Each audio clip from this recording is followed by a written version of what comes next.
महाराज जी, आज के सत्संग के बल पे हम कहते हैं हमारे को भगवत प्राप्ति हो। हाँ, विश्वास रखो, विश्वास रखो। विश्वास में बड़ी बात होती है। देखो, किसी किसी बात को ऐसे पकड़ा जाता है कि हमें तो कोई सामर्थ्य है नहीं, पर आपके संत ने कह दिया और प्रभु ये सुना कि आप अपनी बात टाल सकते हो संत की बात में, इसलिए मेरे को तो भगवत प्राप्ति होगी। ऐसा जैसे ना, ये कभी कभी आनंद के फ्लो में निकलता है।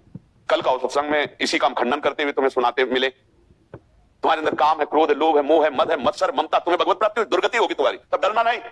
तुम उस समय यही याद रखना है, हाँ, कि मुझे तो हो गई, किसी और को। ये आश्रय होता है। बहुतों को ये प्रश्न रहता है, जैसे आप कभी कभी तो आश्रय तत्व की बात करते हैं तो एकदम ऐसे बेप्रवाह कर देते हैं, और कभी साधन पक्ष की बात करते हैं तो महाराज जी हम पकड़े क्या, मतलब आश्रय। आश्रय मेन चीज है। नाव में हम बैठे, अब तैरने की बात हम कह रहे हैं, तो आपको तो देखना कि मैंने तो नाव में कदम रखा है, मैंने तैरने में असमर्थ हूं, असफल हूं, तो हम तैरने की बात सुनेंगे कि बाबा तैरा कैसा होता है, ऐसा होना चाहिए, वैसा होना चाहिए। बोले तुम, हम तो नाव में बैठे हैं। महाराज जी, बट गुरु आज्ञा फिर ऐसा होता है कि उस दिन का सत्संग को गुरु आज्ञा है। नहीं, इसमें एक बात ध्यान रखना, सत्संग सार्वभौम होता है, आज्ञा पर्सनल होती है। सार्वभौम में वहां साधक भी बैठा हुआ है, ज्ञान साधक भी बैठा हुआ है, विषयी भी बैठा हुआ है, कर्मयोगी भी बैठा हुआ है, आश्रय वाला भी बैठा हुआ है, भक्ति वाला भी बैठा हुआ है। तो सुनने में इतनी चतुरता होनी चाहिए कि हमको इसमें क्या पकड़ना है। भाई हम बैठकर भारत के पूरे मार्गों का वर्णन कर रहे हैं, कलकत्ता का ये, बंबई, लेकिन तुम्हें जाना कहां है?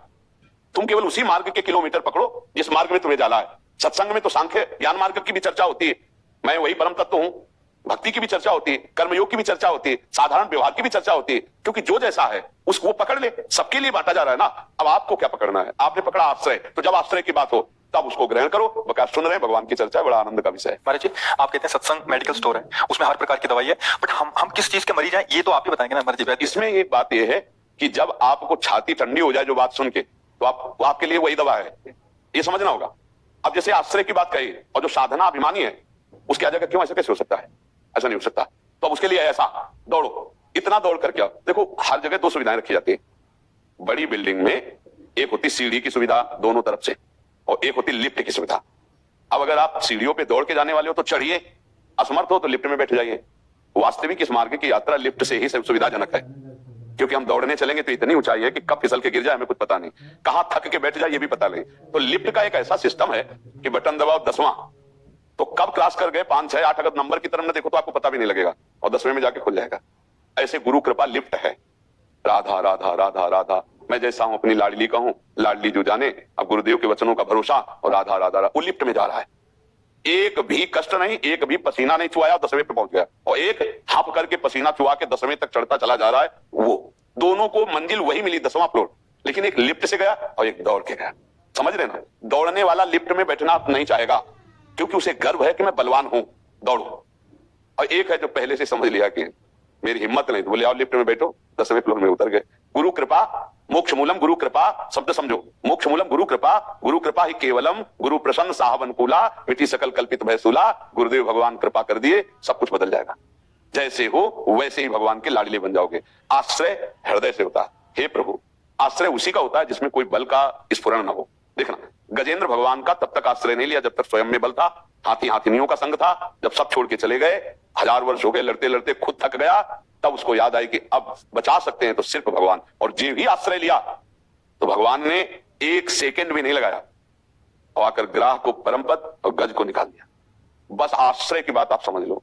अगर हृदय से आश्रय भगवान का ले लिया, वो आपको साधन में लगा देंगे जिसमें कोई श्रम नहीं होगा। वो आपकी चित्त वृत्ति को खींच लेंगे।